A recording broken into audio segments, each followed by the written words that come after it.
Mikolo, solingi o s'abonner au betika point. Kilongo TV.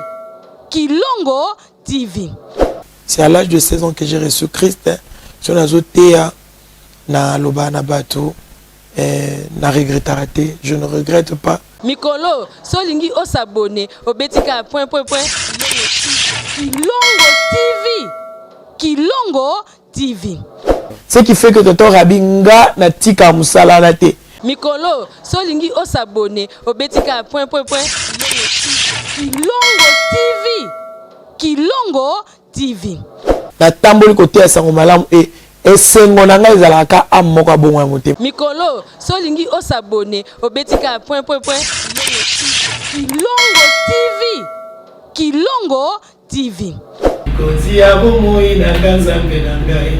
Nakende lisusu wa kishilo na ngai. Yonde ozali na maloba bomoi. Opesaka elonga yonde nzambe na ngai. Liloba oya suka ya bomoi na ngai.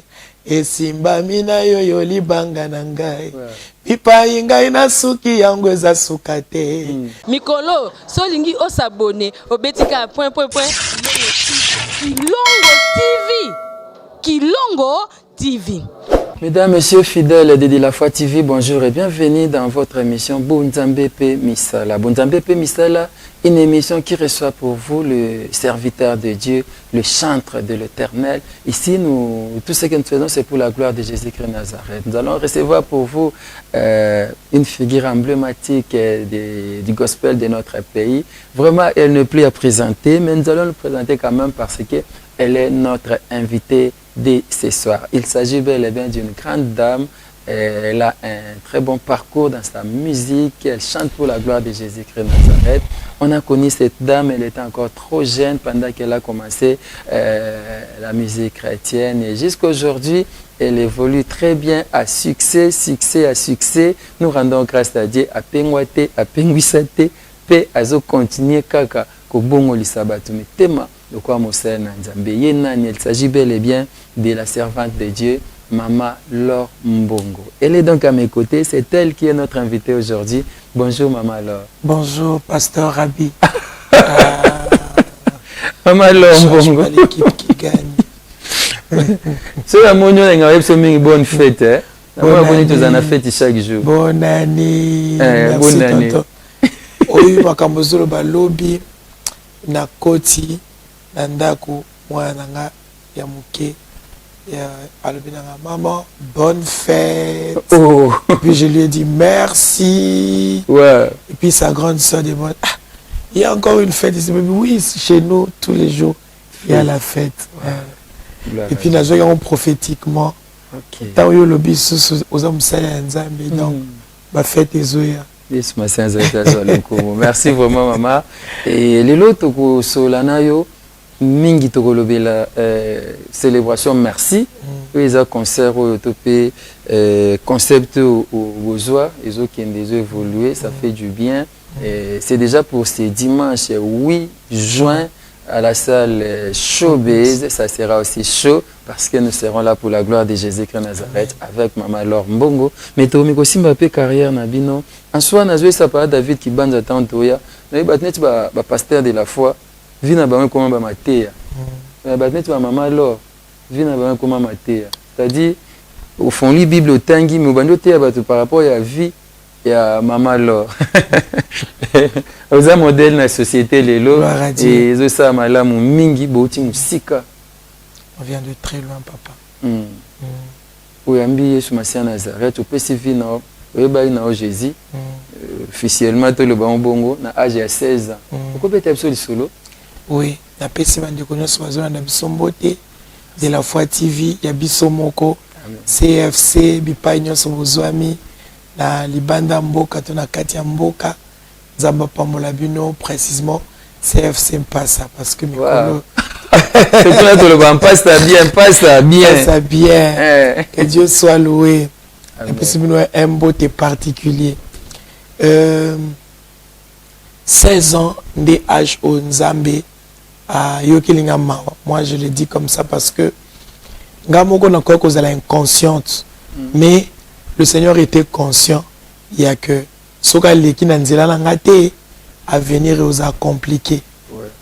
Donc c'est à l'âge de 16 ans que Nzambe alobaki te awa tango na kutana na mwana mwasi opo bato ebele il faut babika na sima ya koyebanga na vie na ye. À l'occurrence libota na nga pe mabota ebele olelo ezobika. C'est à l'âge de 16 ans que j'ai reçu Christ.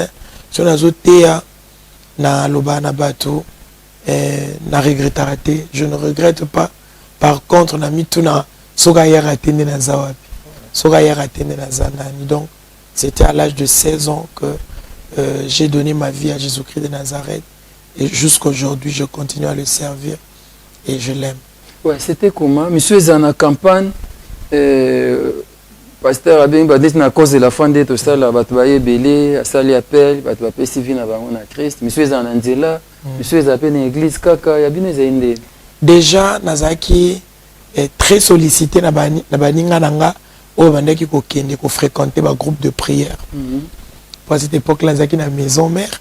Alors baninga nanga belé bazaki déjà ko fréquenter ba groupe de prière. Tant toi qui na matete qui senso matete toujours fouter la par-ci par-là. Et zena baninga mbazo manga na groupe de prière moko na lokele. Wana ba osala ba film, ce qui fait que ngapele on a comment osala ba film to benga ngo cinéma des âmes. Tout ça ils ont un programme moko na ni na évangélisation to benga ngo cinéma des âmes. C'est-à-dire to benga ba to sali popcorn, to projeter ba image voilà. On le fait. Donc to benga ka bande quoi campus pour Christ bazo pèse avec explication ba film sur dans la langue mususu même sur dans la français mais faut pas pèse explication pour nous tali sabata maloba nzambe. Et c'est là que tout ça la popcorn au vandi to kaboli popcorn bazolia tout ça parce que nga naza vraiment fruit. Donc tout a commencé tango bazo beng sanga la groupe de prière na groupe ko un peu idée il y a ndenge nini il faut muta vivre tout ça. Et à un moment donné il y avait encore une sœur à Sila ya kotika biso Justine wazala ko inviter nga beaucoup plus na Jésus t'appelle na Kingasani et pas passer lokusa na pesi ba ombote na école tout ça qui se kutani mon ami nga tout ça mais en tout cas j'étais encore vraiment pas très convaincu na zo kende kaka ou bien soka le quoi on oyemba na école surtout yembi to zongi na biso on a ba jour à culte benga mais c'était déjà une sémence abana ikotia. Et maintenant et c'était na 16 ans nanga de ba ndeko ya équipe ya évangélisation ya église Medak na matete ministère évangélique de délivrance chrétienne. Alors c'était bandeko ya Medak nde bayaki maintenant ko évangéliser zaki équipe ya évangélisation ba gagneur d'âme ya Medak bayaki à travers camarade mususu peut être une école moko dodo alimasi il pas à komona aye ko inviter nga to yeto yembi surtout interpréter nzo mon école au moins inviter nga to yeto yembi na kenanga. Alors ba ndeko na bongo église balobi comment yotika moi la moi so soka yeka yembi ake uko bengise te ata dimanche moko ya tout ça oh bino bo ba évangélisation bo ça la bino. C'est comme ça que ba ko landanga la yebaka izai pa ko na biso na Kisenso na avenue Masala numéro 43 bayaka wana bayiko teyanga bateinga kutu bateyaka to kana mama biso wa ça boli bolongola ah Bernadette mama Bernadette protocole dans protocole privé. Je crois que il t'a mis bino les voilà si ça bon c'est ça voiture la kumba comment ça dit bon ça ah wana zeikala ah oui Azo c'est l'anniversaire, a fêté anniversaire, 74 ans. C'est 74 ans, c'est 25 mai. Joyeux anniversaire, maman Bernadette. Tout dimanche, tout tonda. Maman Bernadette, tout tonda. Joyeux anniversaire à vous. Mbotokolo ya mbote. Même si en anglais, oui, bah c'est un avis. C'est comme moi, biso, azo tu là-bas, bateau évangélisation là, tout ça. Bah il va pas dire sur bateau biso. Papa rabiso mukono koki, oki mate. Bande quoi là-bas qui mais ngaba la tikala ki na ola la te donc ma te wana bazako loba ezo retentir na matoi nangai makamba za loba ezo retentir na matoi nanga même na verset frère moko za apesa ki wana et retentir na matoi nanga azwa ki verset obida e bara sortir du milieu de c'est quoi abandi ko au développer en haut. Ouh, ils ont retenti. Moi, comme ça, je loba. Mon thème na butu na zo sursauter na olamuka. Na okanisa kama kama na ngabiti. Fona la na ba frère na zangi kimia. Ndena ki kolanda bango bakamo ba monanga dimanche. C'est ce dimanche là ndeta onde kaka na église qui so musela nzamba si côté après o alinga yamba Yesu aye ndena yamba ki Yesu. C'est comme ça que na yamba ki Yesu. La télémise qu'on a sali prière wana ye kolo Yesu tout ça kota kati na bomo inanga na sali lo sambwana. Et depuis ce jour là de la commence ko kolanda bango ko kende na ye ko adhérer pe équipe à gagneur d'âme. Donc équipe à liboso na direct l'église et tant on a na médaille yangwana. Après ndé to sala chorale et co-héritier, après le co-héritier après na ko sala vase d'honneur équipe il y a adoration, après na ko intégrer pe les co-héritiers na kati zaki na frère José Nsola bandeko ya na frère na biso Jean-Claude ibaya nanga donc utai bango déjà on a basé au travail. Bref, na introduction wana okoye bisa ba gagnant d'âme to pe ba département ba équipe évangélisation ya ba église. Okolo ba onini surtout na ba leki to na ba no ba joya lelo ba zo sepa au sala nzambe évangélisation. En tout cas, bazala sûr que musala bazo sala ngana oloba que eza musala munene et parce que ordre suprême et pesama eza aller eza ko zelater.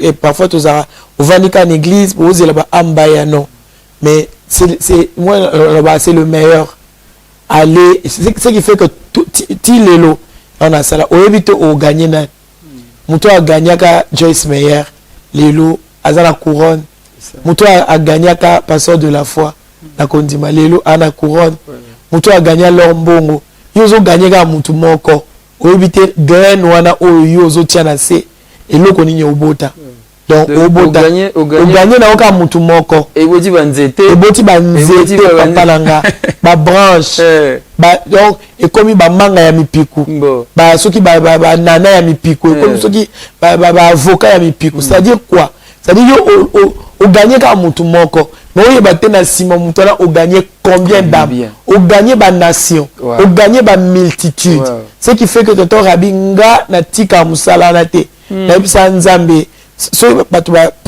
tout le monde a filmé parfois na balabala et ça na Facebook la mandela batu batia kango parfois tout ngamo na tia kango te pour na le barrage juste que depuis au salon na nenga sera kala donc na dictaphone na linga appelé ko tika la archaïque ndengwana parce que moi j'ai été gagné na linga batu musu bazala gagné alors c'est le premier département qui m'a reçu na tamboli côté à Sangomalam et sengonanga ezalaka am moko bongo motema donc tous les jours c'est ça am moko azala gagner alors na encourager ba gagneur d'âme quand j'ai commencé il y a sonné trompette et daki bobima 4h du matin 4h 5h ngala bande ko braver même peur parce que na ba uta kisenso na kinzambi kuna likolo les quota commune ya kisenso les cas régime na uta kinzambi na okita na trompette so na ulongo pa so na bandi trompette na obanga kutu teke ba na kokuta na ba bandi na kuta na ba nzambe afutaka au mona mutu susu nzambe afuta ina vie au comprendre te pourquoi parce que à cause de nzambe banyongo et na ibisaka nzambe musala même quand tu vas m'élever na continuer ko sala ce qui fait que jusqu'aujourd'hui je le fais avec amour, avec abnégation. Chaque mois, je suis dehors. Chaque mois, je suis dans la jour où on a Alibanda, alors, à tous les gagneurs d'âme, faites ce travail avec abnégation. Cause à la côte décourager, on a quoi que ce soit parce que ndenge nzamba osai la makamu oyebate pour au gagner tant on éviter pasteur ni a renommé au lobby Aokoma Moussali Mounene. Donc, continuez à faire ce travail. Priez parce que l'évangélisation commence d'abord dans la prière. Soyez dans le sambo déjà, bolongi tombo bima, au monde que moisson et vous allez très facile et abondante. Merci beaucoup. Gagneur d'âme, continue à faire bien le boulot parce que la réponse à maman, alors j'ai compris que l'Esprit Saint a la place dans la gagneur d'âme. C'est-à-dire, mais continuité, cher Saint-Esprit, Azokoba, l'Esprit de Jésus-Christ Nazareth, l'a dit, il est le rémunérateur de tous ceux qui le cherchent. Amen. Continuez à servir Dieu, on sera tous bénis. Merci. Et maman, là, tout on a moi sima, na parcours na bino, na jubilation na bino lelo bokomi na ba album ebele. Pour ne pas dire titre ebele. Déjà l'album ebele, na ebite suite au kotanga tina teza tina simbulu. Oracle, mariage du pèlerin Yesu Kaka, Skuza, la robe de gloire, puis là maxi single, là-bas single. Déjà tu commis na oyo ya Dieu est au contrôle. Je pense que tu le bela yango. Mais côté l'album na venu belé, dernièrement tu le bela yango, il y a toujours les messages de espoir et nazo un message ya foi, ils en a kati encouragement, c'est-à-dire kolembaté, continuer déjà. Premier album, Tina Teza, Tina, c'est pour dire aux gens qui sont désespérés ou qui veulent encore, il y a que désespérés, qui ne désespérez pas. Même lorsqu'on vous dit, vous n'êtes pas aux Tina T, mais pas Nzambe, aux Tina. J'ai fait bandegoni, tu ne peux pas hériter la biso. Attention qu'on hériter la bonté, ça veut dire quoi? On va faire partie de livrer parcellaire. Ça dit bah tiens bananion so yo zate po oza ko okoki ko hériter na bango te tina te penza. Ça dit na kati ya livrer parcellaire ba komponyo so za yo zate. So na livrer à papa to ya mama to ya bandeko kompono zate na livrer ya Nzambe kompono za. Amen. Kombo ezalaki ba keko luka yeti azongi ya kompe roi banda bandeko abayi ko konza bango akondi bango parce que Nzambe oyo Nzambe alatisa kombono et que pas mutu musuti. Amen. Ata baboyi otika na bango ko lité pété pour bazongiso. Et yo ke luka oyo a inclina mité mabatu. A inclina na mité mabaroi. So yebi ko luka oyo a inclina mité mabatu. Tika na yo. En fait maman, c'est Dieu qui vous avait donné ce genre de message ou bien vous vous êtes retrouvé dans ce genre de message. Et ça, message Onzamba pesa qui particulièrement na papa Christian, compte tenu pe histoire naïe parce que yé si bien kalinga vraiment ko les communautés là ba émission tout ça. Nga pe na yeba te na tout là que oyo problème ni. Na un message azana makambo ko diffuser caméraman. Ah Nzabela naïe. Et c'est que tu as prié, Nzamba si même thème pas Christian Bandaoli. La émission, donc compte tenu puis à témoignage là mon personnel, il a des témoignages oyo. S'il peut partager aujourd'hui, vraiment tout le monde sera édifié. Oui.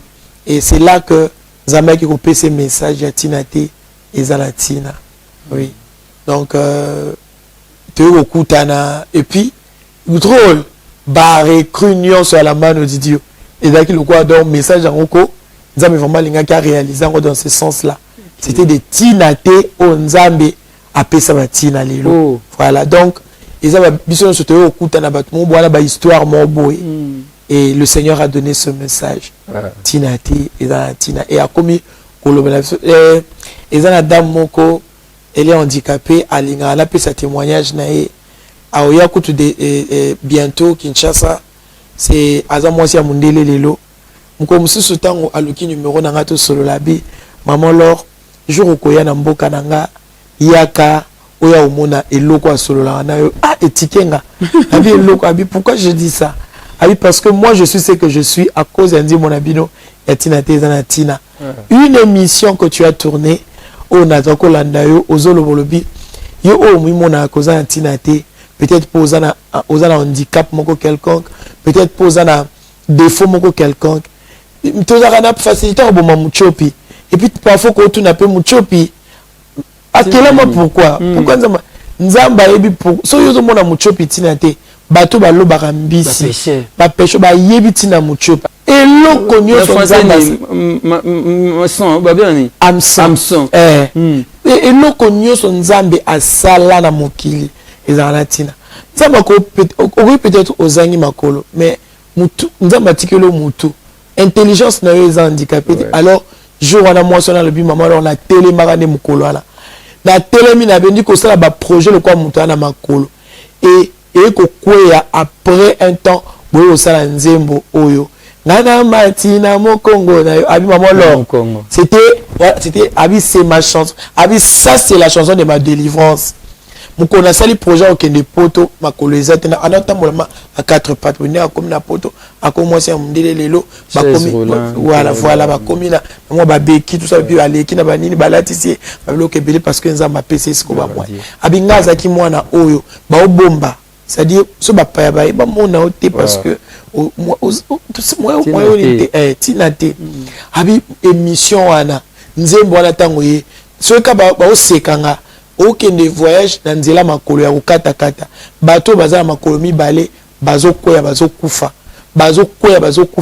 moi c'était la chanson que je chantais Yesu je n'ai pas de pied on a na mukongo nao na yoka pasi nzubeti akoma abala pe mwana mboka wana mundele abala mundele pe oteke o mundele moko vieillissa déjà non un jeune blanc abala ye tellement kazaki mayi aza mwasa mayele akenda ko sala pe université azaki bourse na France asali bourse asali université et avanda kana range OK na donc so que na villa na za ba photo na ba image lelo akoma yende référence ya famille tina te eza na tina wow mama Yesu Masia Nzaja Pambolo bien que nebi comme na Mama Sarah ce vidéo comme abino ozala lipamboli ko bana otatola po batu msupe basa lokola bino na lisungia mulio mo stand Yesu Masia Nazareth pe ba témoigner lokola bino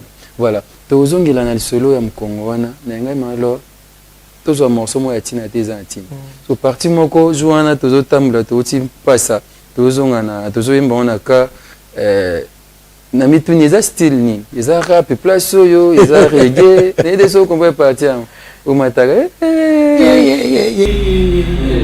ikozi ya bomoi na kanzambe na ngai nakende lisusu wapi shilo na ngai yonde ozali na maloba bomoi opesaka elonga yonde nzambe na ngai liloba oya suka ya bomoi na ngai esimba mina yoyo libanga na ngai pipa ingai na suki yango eza suka te biano ya bo eza folk eza folk mélangé c'est compliqué ngai non nous le azo rapper azo sa nini azo mais maloba kitoko place oui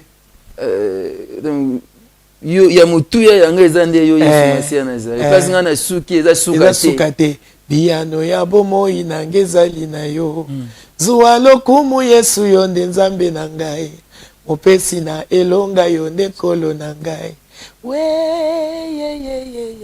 wow vraiment donc ça n'a aucun folk et da folk un peu compliqué ça pas moi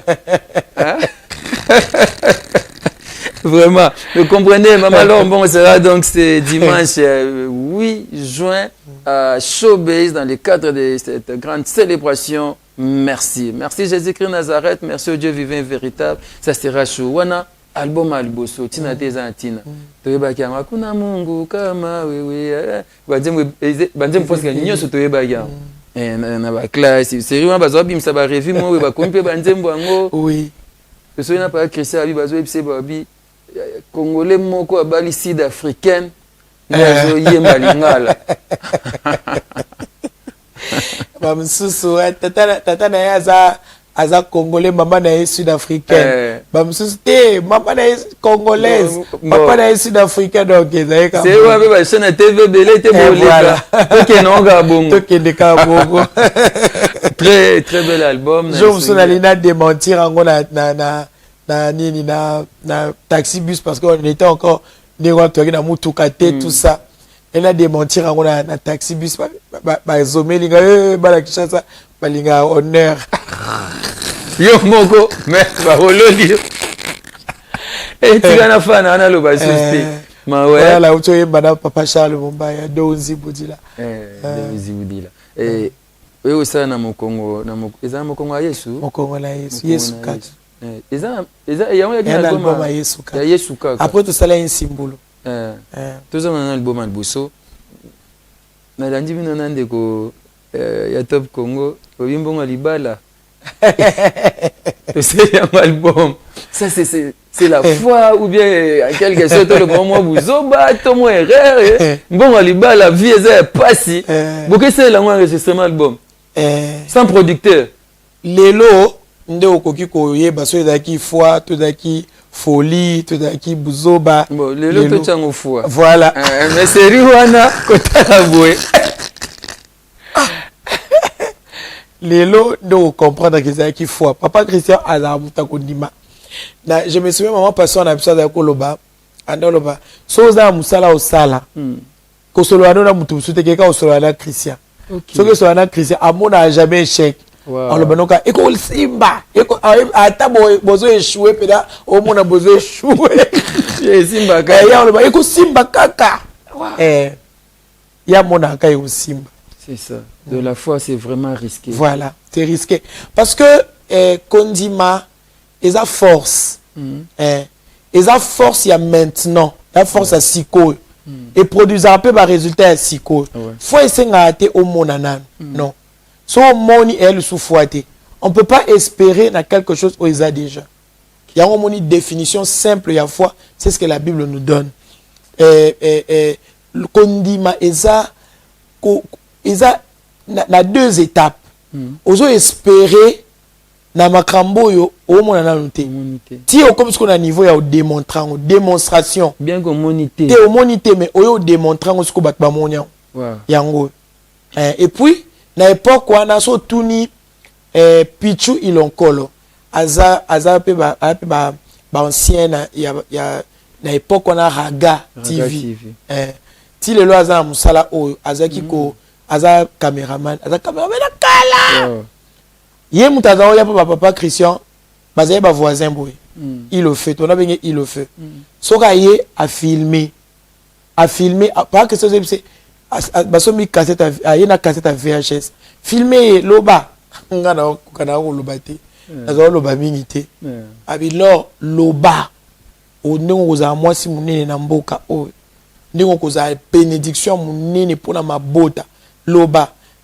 Bande konga komo na ngalo mbongo nazo ndima wala bayibisinga baotindikanga loba na oza mwasi munene na mboka o na regrettaka parce que tant to sali prédote le 16 décembre année 2000 tant to sali prédote to zara na possibilité te ya osomba cassette ka cassette wana nde il le fait aifasaka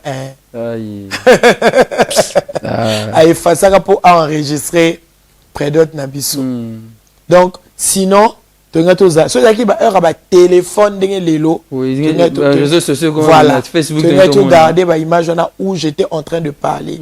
Et puis tu l'oncle aza vivant yem to aza ko filmer biso. Na o loba, na o seka kutu. Yi azo sanga loba. Na okozala mwasi oyo okopambola ba multitude okozala mwasi ya munene na kati ya mboka. Tu seras une femme au bateau pas si belle ba ko se référer na yo. Et je le disais comme ça par la foi. Alors, tant que papa Charles a été lukang, atini ba ko lukanga. Papa Charles Mumbai. Mumbai. Ba ndekwa ba ninga jetu papi alokanga photo na ngaba ba dai ba Benaton ba ko lukanga pe papa Christian ba tende de numéro 16. Ba combien là papa Christian habite azalaka na Kisenso. Ba ya tipa na biso ba leka ngomba régie ba ya tipa na biso. Na kisba ko lukanga ba kuti maman to sololi lobi na ngo ba tikenga transport lobi na ngo na ke RTNC.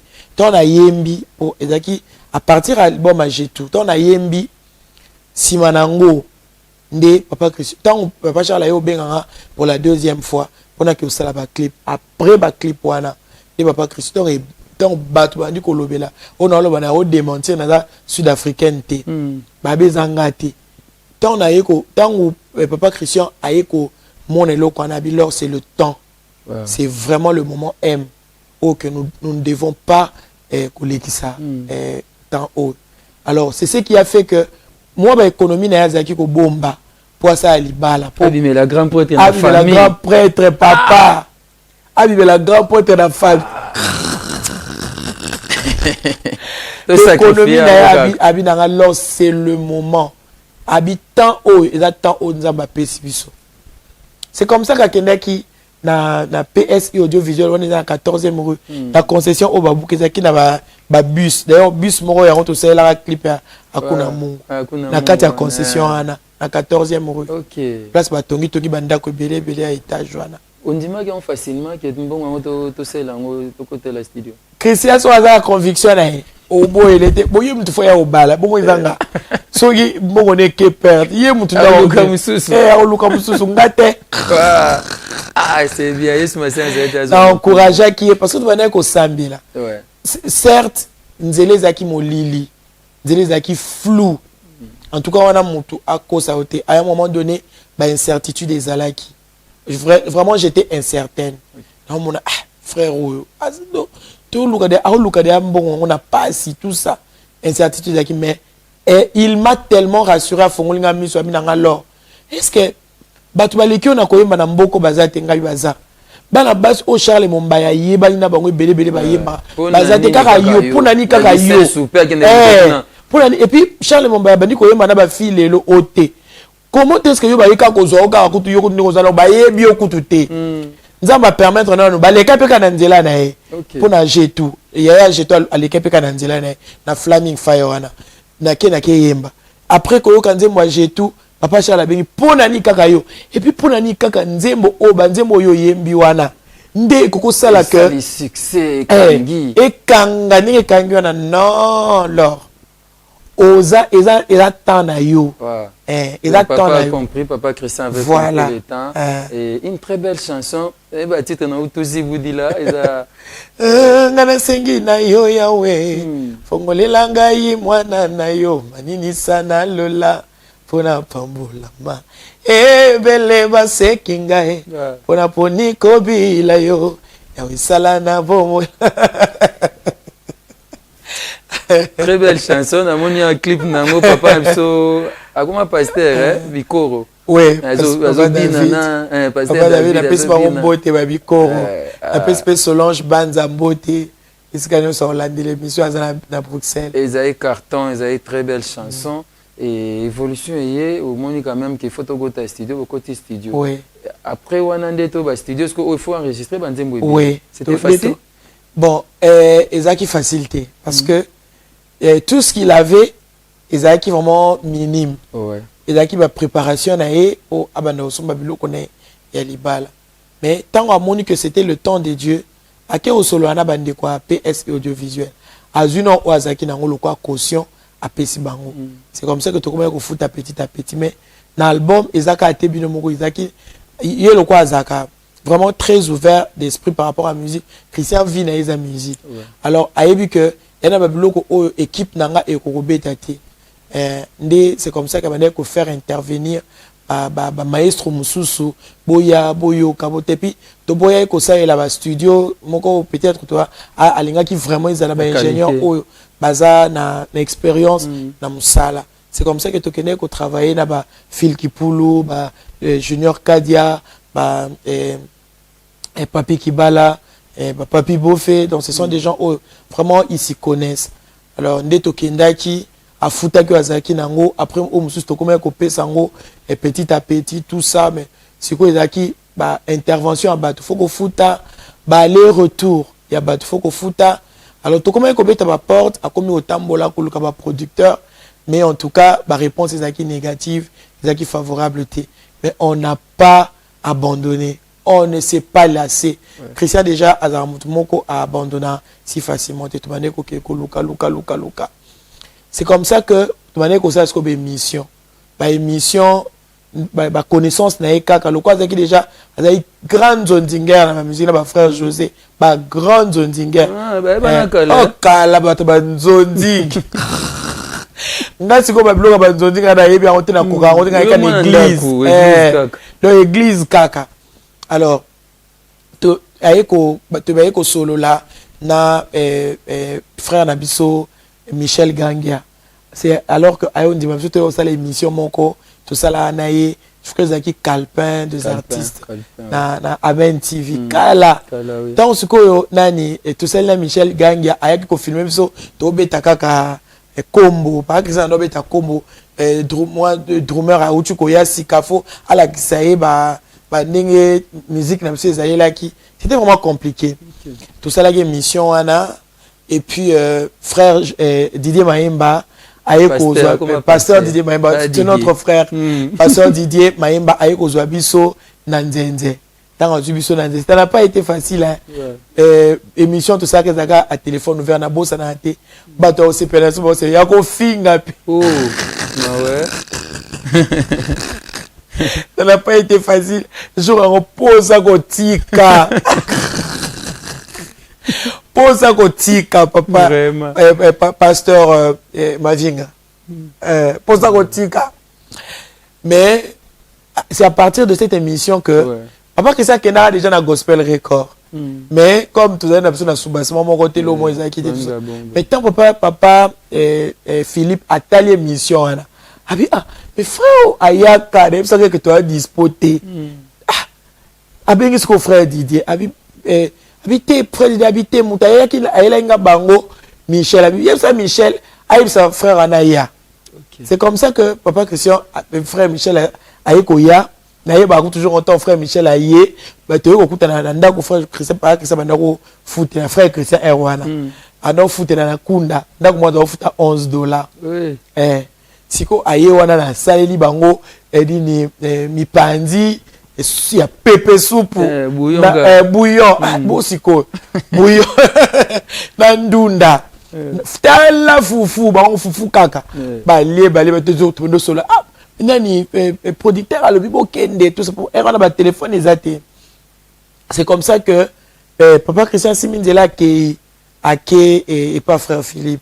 Comme la Gospel Record, c'est comme ça que Sololi, tout ça, en tout cas, tu croisais ma beau côté, tout ça, celle déjà clip Moko, et il y a Tina Teza, et puis tout ça, c'est quoi, la tournage, à Kunamon. Et aux zones, c'est la vie, ça va dépenser, un peu tout ça, après tout solo, là, pour l'album. Et frère Philippe a dit, ok, na tenté, na nous, na zwabanzem omi balé, na l'exango, na nous, na télévision, et puis, ce que Simbi, en tout cas, ma caméra, c'est un lobby et au salama. Papa Rabi. Donc, quelques jours, Oyo, à Tianouka, na chaîne est dans une belleté. Donc, à qui on a CVV, Sangomalamu, RTNC, à qui on a message de vie. Message de vie. RTMV. Papa Coutinho. Donc, il y a quelques chaînes, peut-être dans Bossani, dans la chaîne Raga, RTGA à cette époque-là. À quel on a quelques chaînes. Et puis, dans Radio ECC, période on a ambassadeur, café fort. Papa la vie qui va voyer baroté. Tant on kaka émission papa Rabi, et ça, on dirait l'eau comment que c'est déclic, moi ça mis poum. C'est-à-dire, banze mwana et betama et donc et betama na niveau moko que au l'équipe et puis bah tu vas comme lukango. C'est comme ça que les choses se sont déroulées. Papa Philippe comment obligé à Luka voyage en bango et Afrique du Sud pour que le album duplication et c'est comme ça que tu as ça la contrat ce que Christian a récupéré. Bon on a les zombies. Bon après c'est quoi tu as récupéré dans bon on a libala. Bon il y a audio, bon il y a vidéo et puis après maintenant tu as sur la contrat. Après tu as sur la contrat tout ça la votre zone ça boy. Ndé tu vas nous sur la skoyo et nini concert à Liboso autobetaka na nini maman Chabani pe ayaka na frère Moïse Matou tapé zaka pe nini na ya Liboso pour na nini ba ko beta fond biso de biso to ko prester ba moko ko kendanyo ngwana. C'est très bien maman Laure mais qu'on remarqué plus de 20 ans de carrière na loba na bandelia à succès. C'est-à-dire Evre nyonso zobimisa ezozala kaka je ne sais pas na tuna les secrets tuna stratégie tonini et ngai logo album oya ma robe de gloire na zena mboka te tango ebimi et comme ba tante hôtel avec maman Laura na mpe so ipe ba tu so hôtel maman Laura na vent oya ba tu azobima bima mais ma robe de gloire ebimi mbala mo emati sous likolo na top makasi. Et c'est quoi les secrets ou bien la stratégie c'est quoi? Je sais la prière a toujours une place la première mais c'est quoi le travail ou bien quoi? tous un secret on sous-souté so ils a secret de peut-être au lobangote ou ils a les camfo bomba au lobangote oui tous à la kana nzambe nanzela lo sam nga lobaka eloko nyonso etombolio o ememio likolo ba négliger ngote ba diminuer ngo pété au lieu de diminuer ngo je pense que stratégie à malamu ezalaka augmenter fréquence na yango kobanga nzambe et soutenir biso le sambo et soutenir biso méditation maloba na nzambe et soutenir biso et puis stratégie mususu eza respect à engagement et soutenir biso parce que tout le monde sait à moins que ils ont peut-être kaya maladie oyo peut-être monta au côté les maté ou bien ils ont une situation oyo to ya pe ko yebisango après mais quand tu as un programme ou tu as engagement ya musala en tout cas na préféré nazala na avant bandimi baya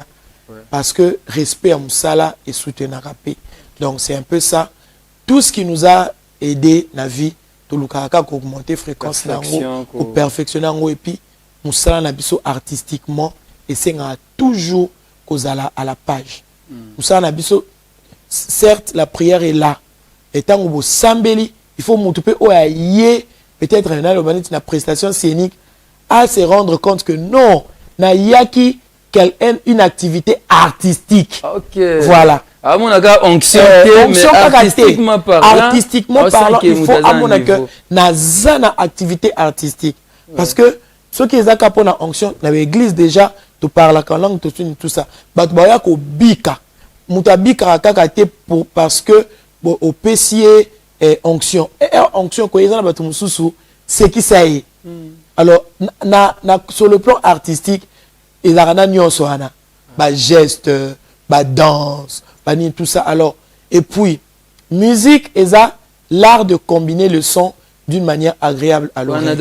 Votre temps on peut la classe il y a une définition élémentaire ceux qui ont une onction mais au bimana note mais au ça la makambu bien entendre musique ezalé là côté babeti là kuna babeti he côté bat bako bima ça dit quoi au bimi c'est bon la présence.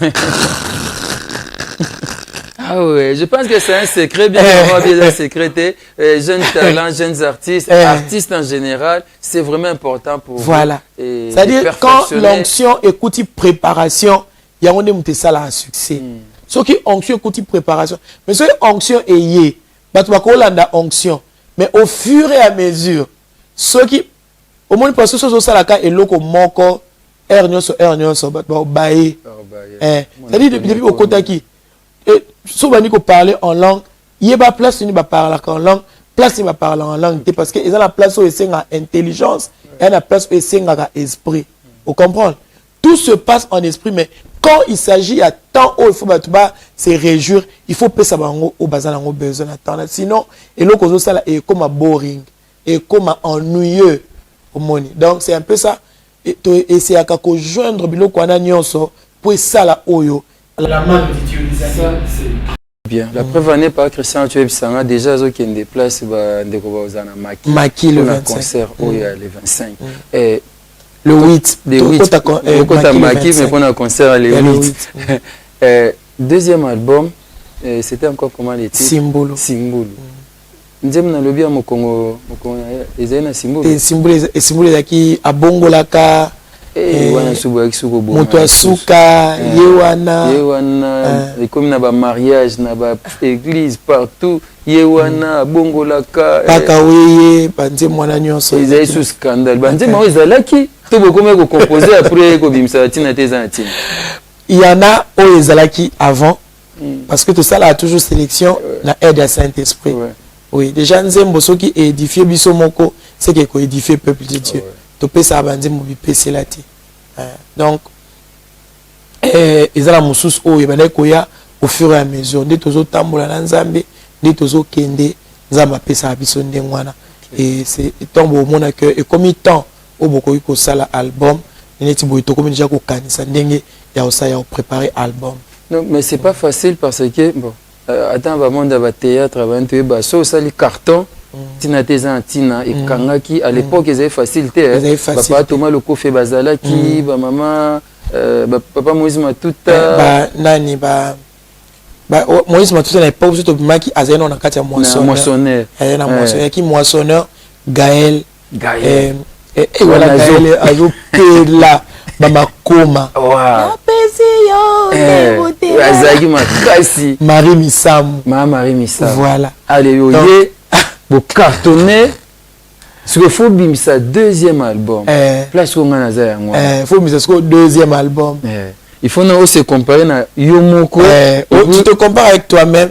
Seulement, et l'autre sauveur, c'est que biso ça musala nzambe na concurrence. Non, bon concurrence loyale bon, si bien que que concurrence loyale ezala menga même concurrence loyale wana na linga ngo te po et empoisonnaka. Et comment amabe. Musala nzambe et lokola misala nyonso te. Musala nzambe ezaka très précieux. Musala nzambe sala ngoka na abnégation. Musala nzambe sala ngoka na fidélité. Musala nzambe sala ngo parce que nzamba lobi. Parce que ça il faut au côté même la concurrence loyale. Aux ala la tendance ya loba. Ba sala. Ngapi fona sala parce que aux ala on a idée à ma bête mais aux a quand même la notion de concurrence loyale. Okay. Vous comprenez? Alors n'a la préféré à concurrence T. La préféré à kaka sert le Seigneur au bon endroit au bon moment. OK. Et nous recevons abiso ngwana. Et ça que tout ça les nzambe au bon moment au bon endroit. Wow. Sera lobby T. Ata batu basali d'abord ngala on préféré d'aller bana wana po ya on nzamba pesi biso na tawana. À l'époque papa même quand nous aussi maman madoma quoi na pesi mbote maman nanga ayemba nzembo libala yemba na maman nani toto so na maman azan concert les dimanches maman Georgette qui fait pas sérieux et pas zaki le panier circule encore c'était pas facile. Oui au ça deuxième album Simbulu tina teza tina après tout botia na Kikongo. Moi pas Christian j'ai expliqué Simbulu les racine principale tout ça. Donc oui Simba Ranziti. Et Simbipe. Maman là. Yewada. Comme na libala bato bakota yewana c'est bato basali moto suka abongolaka baka bo tile loboto ye baroka. Wana coûte cette exception na destin ma chirek. Ne yembe akamo. Non, mais c'est drôle. Carrière moko très fantastique. Très kitoko. Mais n'enga na épinglé par rapport à Nzembo, na tenait compter album nini et Umela. Wana tokumina Skuza. Na bondela pona basusu bamona bilembo. Kasi oyangai ekoka mwisa bato. Ouais. Umela. Wana tokumina Skuza. Ouais. Na yoki Nzembo na jui tant yokango. Gloire à Dieu. Merci année passée. Je ne pas Boubandi dans Nzembo. Instrumental non déjà intéressant. Pas Boubandi dans Eumela. Et Nasuka Bobi Lokola Bakouk, Ate Eumela, Kana Poste. Message d'espoir toujours. Oui. Message d'encouragement. Et Papa Rabi. Et ça, un bilot comme Soussou. Et il y a une vitesse. La vie, nous devons le savoir. Parce que ce que vous connaissez, c'est que nous sommes promptement. Pourquoi? Parce que Mutalingi buka lelo lamba lelo na kati ya makambo nzambe ezala bongo te. OK. Na kati ya makambo nzambe il y a des choses qui attendent parce que nzambe alingi a changé yo. Nzambe alingi a yekolisa o patience parce que patience eza moka mambo wa molimo. Na to betelo lisolo awa. So otuni un homme bien commandant Christian lelo aza mukonzi munene na armée. So otuni commandant Christian awe bisaya lobi akutana na biso na kati ya mutuka na taxi bus succès ya tina teza na tina et tozala na mutuka te tota mon taxi bus ayoka tellement marrant que na loba so papa na na mbongo na époque wala alinga sumela biso ata vélo donc afutela par Christian transport abi parce que ton nimaka ngo. Ton dimaka ngo pourquoi? Parce que togoyi baté togo kele pe mbango te. Abi maman lo azo ki pe kutola tate le câble kaka. Voilà témoignage mobile na ngai wana. Na na ki pe kola tate parce que na yebaki que nzambe basalela ke nanu. so saleli nzambe aufuta yo naboti ayela nga robe ya kitoko natuni na monika qualité robe natuni on a uti ba bega attaque na rond-point Forescom na uti ko zelo robe so ti mama bega o yebiso na yebiso zo ka robe no kezongisa je suis pas pressé. Le moment viendra où na olata biloko oke ngamo na lingi na kena lati na yebisa ka inde mwana et puis na yebisa na bibiso toza ka basala ya nzambe to na mutu mususu te to ka na nzambe alors on nzamba pienga te donc ekota nyongo te to na otambola na mutuka pasteur Ford moka muke to na be bébé Rico ya pasteur Eric. Que Dieu bénisse notre pasteur Eric Kibala, Azar architecte munene ye mutato atonga ndaku o. OK. Pasteur Eric a osede biso mutukane po ayokela biso mawa. E umela soke ko umela kasi ngai na kotika yote. Mais tango nzamba fongola papa Rabi. Ezara neti te. Yangwana omuntu yemba nzembo wana parce que il y a des choses qui doivent qui nécessitent la patience na vie. Soko au zéli patience et puis ça mutu mbume komela. Mais soko zélité et on peut ça mbuma moko OK. Ozui ba moko pou esili. Ozui mutuka, ozui ndako et après ba moto papier et peli ba moko moko esili nango et tumba nango pe lo msuti. Tokoza morceau ya umela. Umela soki koumela kasi ngai nakotika yo te umela soki koumela nazane likia nakomona nkembo onkolo na ngai baseki ngai ekomba nga nabondelaka nasambelaka nabotaka te. Ah, j'aime. Vraiment, mais la très belle chanson.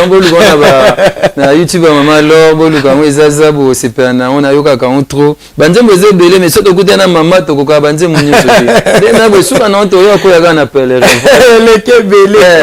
To yo ko na appelé pour mbwana. Le papa David qui banze. Ai sanga yo na dimi teke malo ko so sanje mlokola oyo.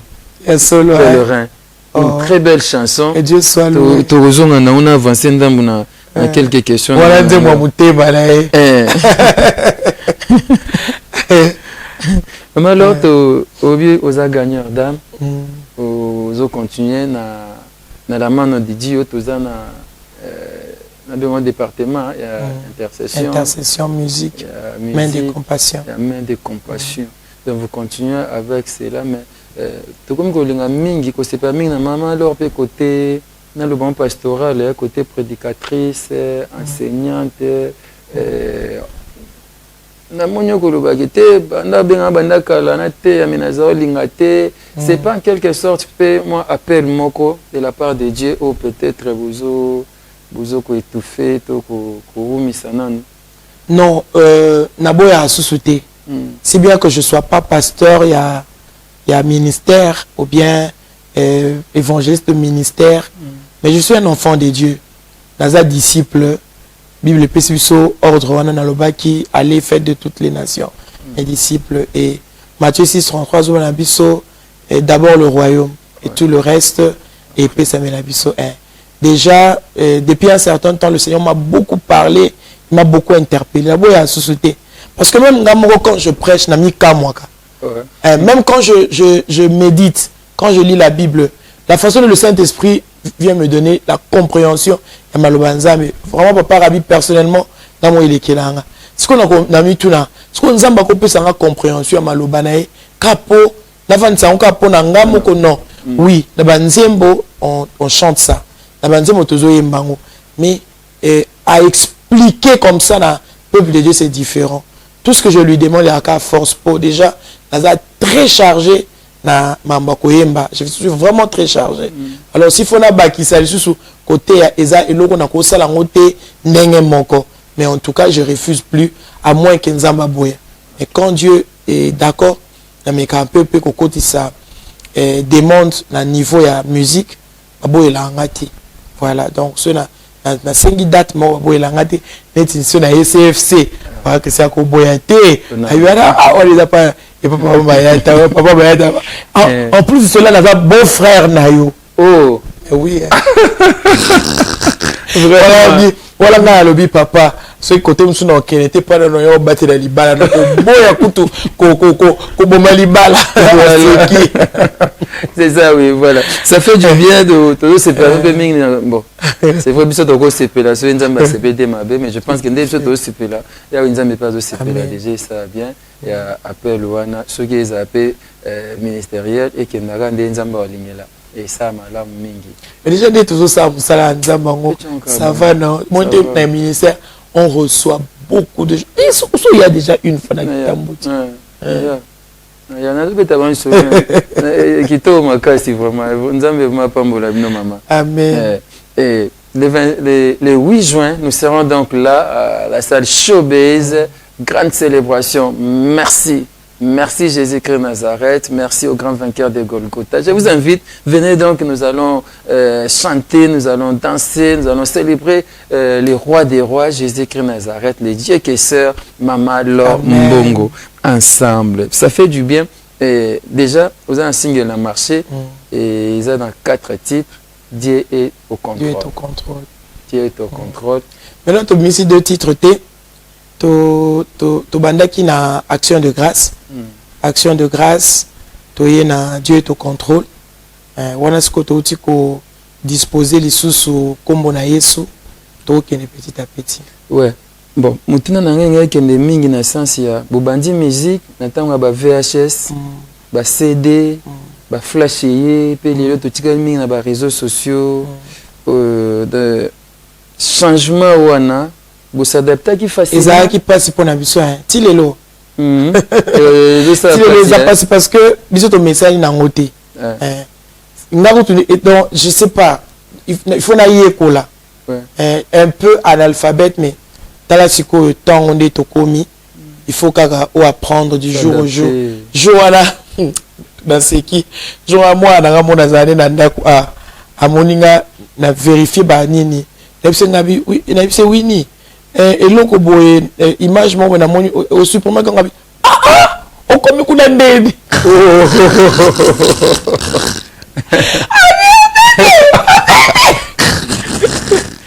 na ce moment bino nde bozala ko bosepela na kozala koyeba na ngai na balimbisa bino nazo yeba pe na koyeba na koyekola ça veut dire que tu as un temps moment d'adaptation tu as un temps moment d'adaptation au monde kaka na yebi kuti de basala la blog ebele tela la tante na ça va comme ebele et puis maintenant ce qu'on faut bana koyekola kali susu sala boyezongi sa boye mais en tout cas na lisungi ya ba na biso lokwa ba la bakoli baza ba jeune ba yebi makambo bien de ba osalisa biso et puis toza toujours parce que apparemment il y a plus de producteurs c'est ça non ba producteur baza te toza ka siko ko s'auto produire voilà et puis peut-être na ba collaboration mususu entre ba maison ou eza peut-être ka ba ninga Monika to travailler tout ça là et loko boye attend au Nzambe à permettre bino peut-être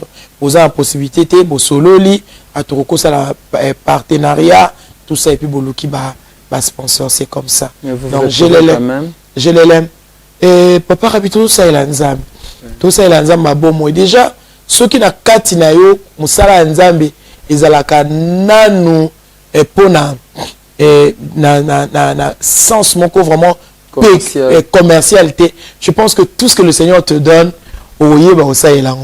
et puis quand tu reçois ce que le Seigneur te donne avec joie, au monde que pour moi c'est bon et comme ça sur base de 11 Amazo Pesanga, là il va dire comment organiser. Non, parce que c'était avant vous signez un contrat et puis bah si non bon du coup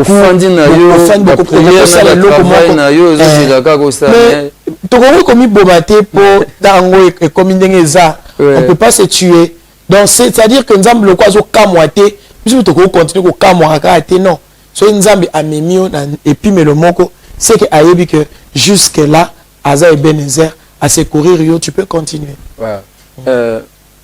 pam, voyage, mon apport, on était sur les premiers tours, deuxième tour, tout qui m'a alors avait mis ici, voyage du pèlerin. Mariage du pèlerin. Mariage du pèlerin. J'ai pas compris, mariage, voyage, pèlerin, normalement.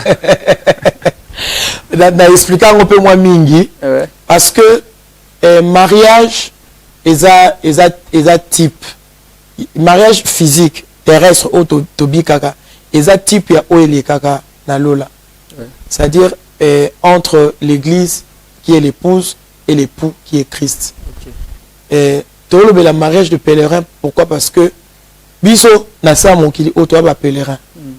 Même quand on parle du mariage, na sa mon tolo la mariage oyo ya physique, tolo la mariage ou ba pèlerin ba osala.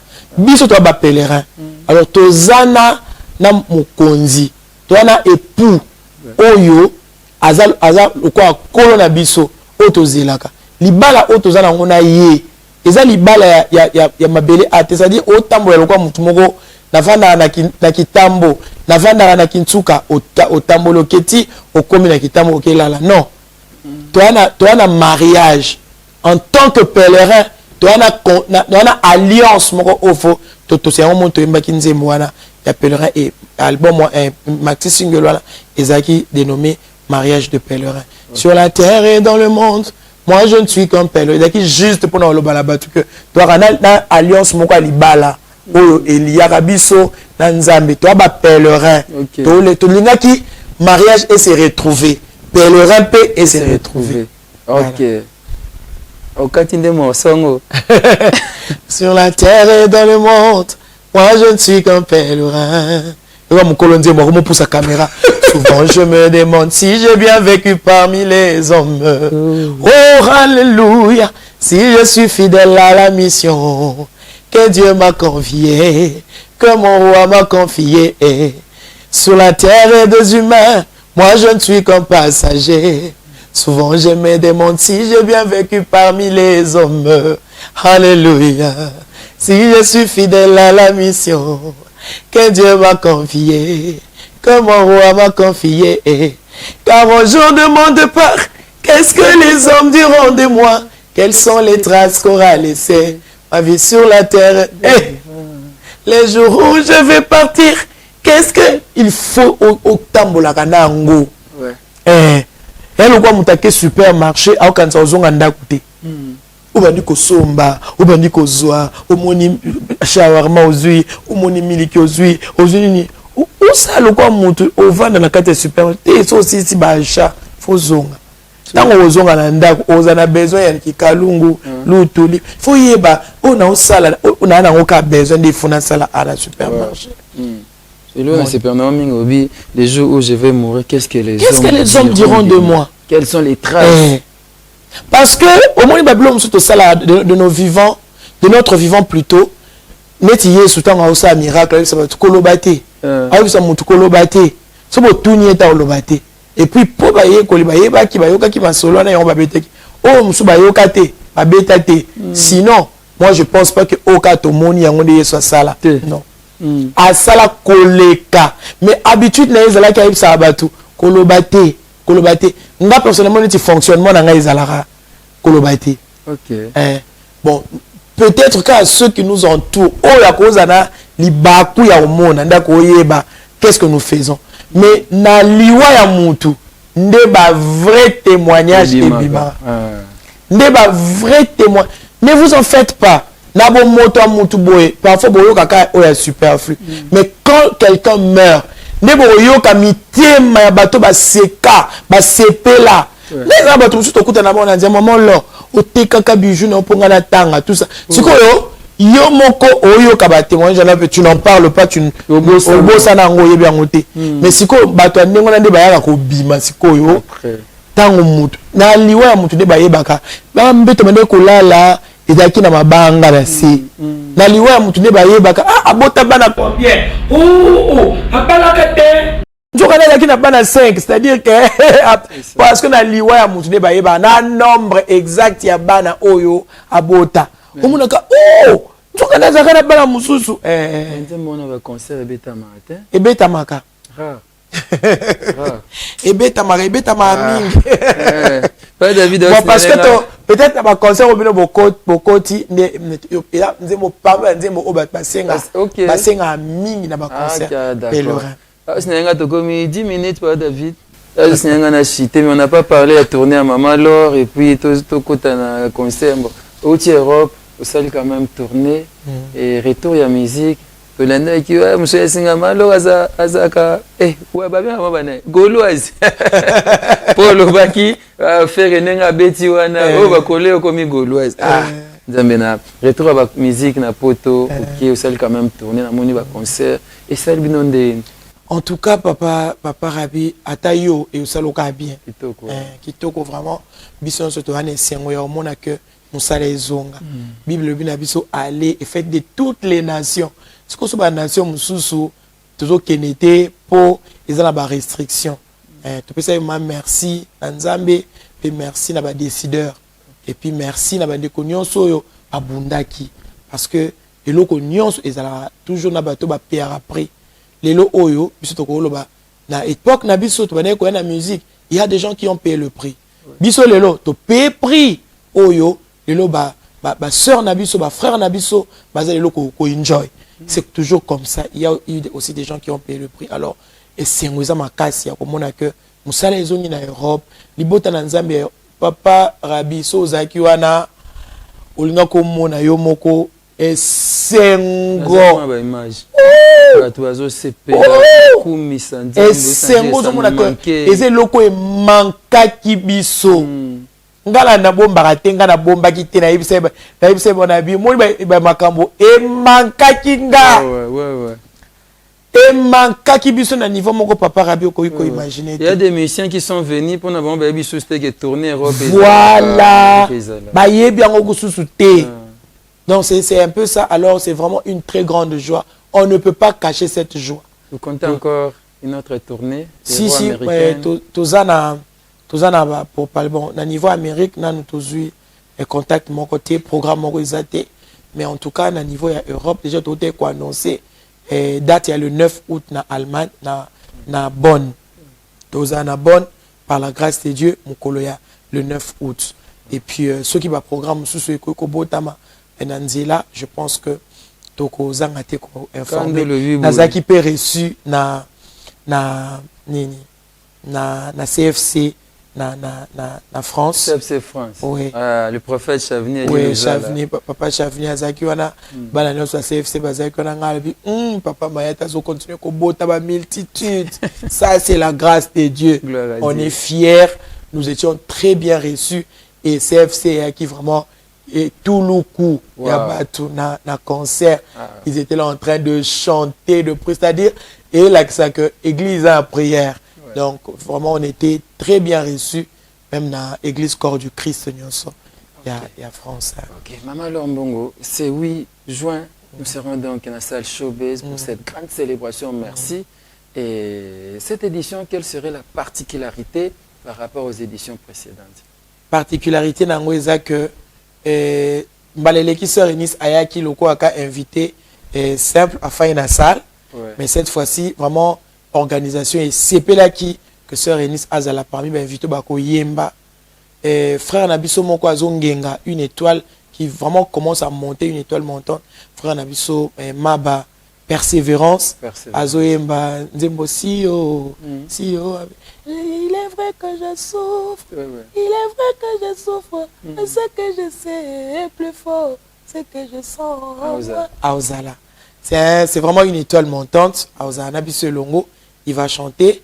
Frère Nabiso Ethan Junior, lui aussi, Kazadi, c'est vraiment quelqu'un qui a déjà aussi sorti son album OEP et Bandekubazo consommé très bien. Il sera avec nous dans Showbiz. Et puis, nous tous appelons maman Karine, il est à Outé, Kosala, Moussala Naye, Pezo, Ezo, Kolinga Makasi, Aozana Biso.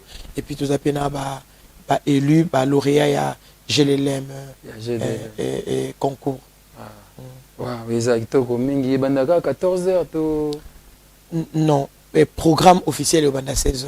Batubaya déjà avant. Batubaya déjà avant parce que ndé tozo moné là.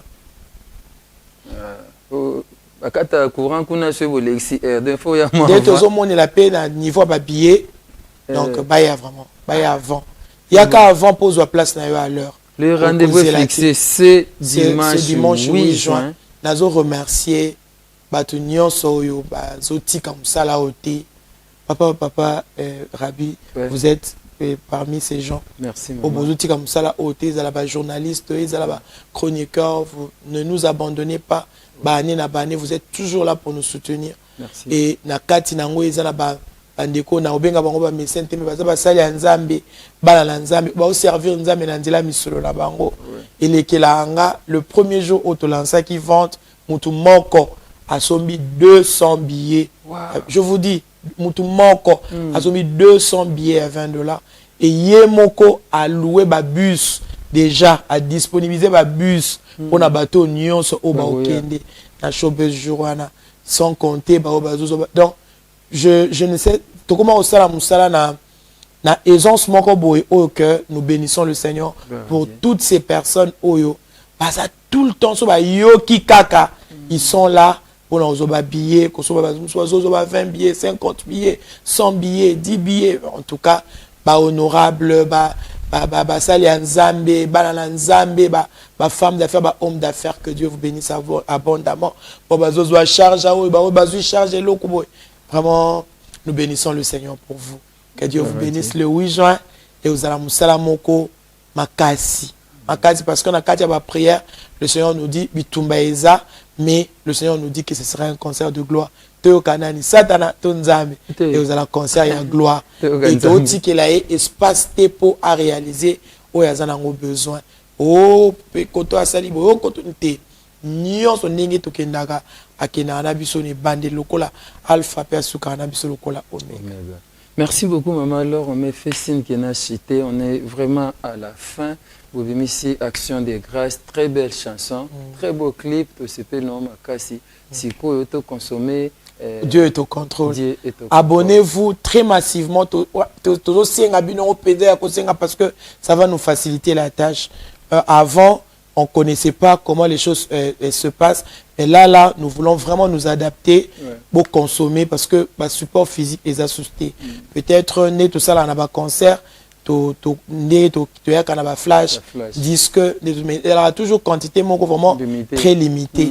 Mais ceux beaucoup s'abonner massivement à l'ombon officiel et à l'ombon activité parce que on a perdu beaucoup de vues dans ma robe de gloire, dans le clip Oyato Tiaka Liboso, compte tenu des problèmes logistique, mais là, notre chaîne officielle est à l'ombongo officiel.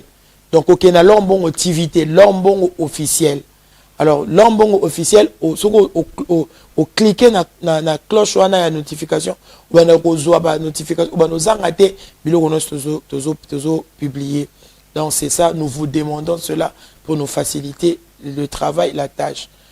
Abonne-toi na l'ombongo officiel et consommer. Dieu est au contrôle. Déjà, ninga belé bakanginzembo, tant au comment kuna pot et à ngonde toyemba parmi les chansons na showbiz. So yebinzembo to banuzaka. Obeta munoko. Il faut tant koltika te ba oba yebinzembo ba yemba. Yekola déjà. Yekola Dieu est au contrôle. Yekola kombo na Yesu. Une très belle chanson d'adoration. Oh, n'adoration na oyoka kombo na Yesu banika. J'ai des chairs des poules. Et quand je prie avec cette chanson, depuis un certain temps, tu n'as pas l'intention d'arrêter la prière. Et même la prière, mais merci. Alors, bien aimé, consommez le yembo oyo, consommez Dieu est au contrôle, consommez action de grâce. Libota kitoko, moi lobi nazakina papa mo tatou. Na téléphone mutu bazaki na passé ngai mamulora mbonga mama ngai osalinga bolamu ayembelinga na kombo na Yesu après abi jibota chitoko lobi na pesi tatumbote non to mona la tête sur la téléphone libota kitoko pesa aiba yondo za ba mulora likaka nzembo yondo za li jampa na bomo na tu pode tu jump silipa Vraiment. Dieu vous bénisse. Banzembo kitoko maman do. Banzembo ebele toko masuka bolimsanga. Banzembo ebele to ba mbembele banzembo na bango ekota vraiment ya ba culte te. De ba moment ya ba prière et de rares musiciens. Bon, quelques-uns to cha Gaël, papa Denis Ngonde, papa Matou mais bino pe boya parmi bato yo. Banzembo na mne ekota ya ba prière, ekota na ba culte na lo bango. Bon, c'est pas facile hein. Bon, et nzembo na nzembo eyaka na mission nango. Banzembo mususu nzambe atiango na mutu juste peut-être pour alinga ki na circonstance moko boye eleka. Eleki nango na circonstance wana. Mais ça banzembo mususu za banzembo ya culte. Oh que quand vous chantez de par maloba nango, vous recevez des choses.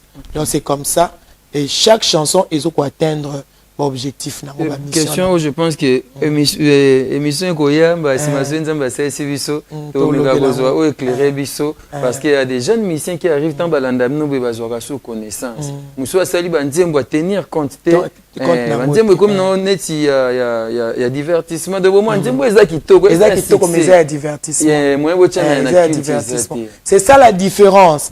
C'est ça la parce que les gens travaillent beaucoup plus pour na bon Bolimisanga ba vue. Mais il faut beaucoup plus travailler pour les vies, pour des vies. Ba vie à battre. Vie et non vie. Voilà, vue et l'homme sous. Vie paix et l'homme parce que là au moins on a beaucoup plus et qu'on a ba vue pour ezana divertissement. Ezana logo moi peut-être oh parce que linga batala, monsieur ko c'est qui ça, monsieur ko bon tout ça. Mais si on travaille beaucoup plus pour la ba vie au moins que en dehors il y a ba vue et aux paix ba vie. Et vie bato pe bazui vie omoni bato bazui vie à travers nzembo ngo banzembo neti banzila nzambe ya nzembo ya vie banzembo neti ba molilie pole Denis Ngonde papa de na fesi mbote papa matu na fesi bongo mbote banzembo neti ya bon eza ya vie Yesu Vraiment prochainement tu éclairé na point on est pratiquement à la fin. Frère David Kibanza me fait signe ainsi que Papa Trésor Ntingi, nous devons vraiment chiter. Le rendez-vous est fixé pour ce dimanche 8 juin à la salle Showbiz, ils ont vu le parking Toya et Belé. Achetons déjà nos billets parce qu'ils ont risqué de place. Le Seigneur sera au rendez-vous, le Saint-Esprit sera au rendez-vous. Des bonnes choses par la grâce de Dieu, tout ce répertoire que vous aimez. En dehors, il y a des mots toujours préparés. On se prépare déjà toujours. Voilà, donc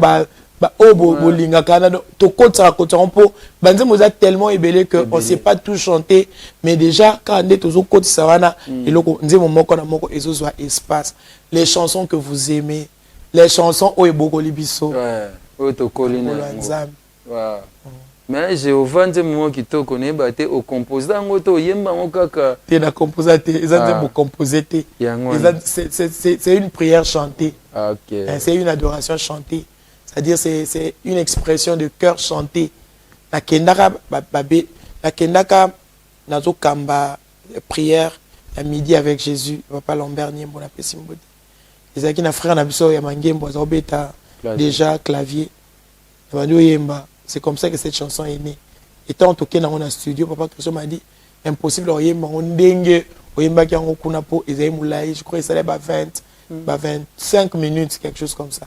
Abi maintenant chante na pensée wana mais avec une nouvelle onction, le Seigneur te donnera des paroles. C'est comme ça que on donne à quel na studio que na préparé té et il y a bon. OK. Koto le baka appendice perforé. Les appels solo. Oui. Nazala na cicatrice moko vilaine na libumu. Bilembo nzambe tonton Rabbi nzamba salaka parce que nazaki déjà moto okufa.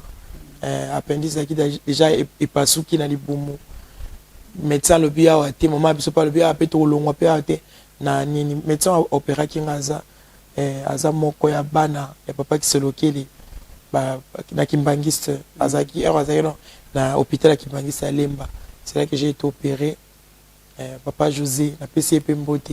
Toujours on a tokutana na ambassade Angola Toyambani, ma fille. Voilà. Parce que je n'avais que 10 ans. Mais en tout cas, il se garde bien. Il est toujours jeune. Il était très content. Je savais même pas que c'était toi. Oh. Nali solo ka reconnaître bien la fille avait encore 10 ans.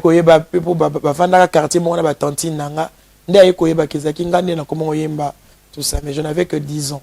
Pendant que pandicité panzania ko na libumu Nzambe wana asala papa ezaki pota oyo boke lobe s'infecté boke bakoma ko tumba pota na ba pareil bakoma ko tumba pota il faut ba tia ba pareil bazo sala po donc mkolo ba ko longolanga ba puis ezaka sans ça dit diable au lukaka ka au vivre té c'était vraiment compliqué au vivre té mais ba promesse nzambe eleki nyonso mutako vivre même so ba tie moi ba tie biloko na bango ba bi o esili lelo esila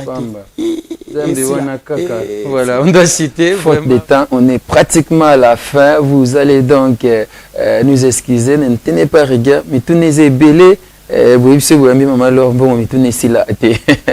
Merci à Maman Lorbongo pour avoir répondu à notre invitation. Merci à vous tous qui nous avez suivis. Je dis merci à l'homme de Dieu, l'évangéliste international, le pasteur Jean-Paul Maata, l'homme de la foi. Merci à Banania sur la CFC, CFC Central, CFC France, CFC Suisse, CFC Angola, na Luanda, Brazzaville, na Winze, CFC Mpassa, Mpassa bien.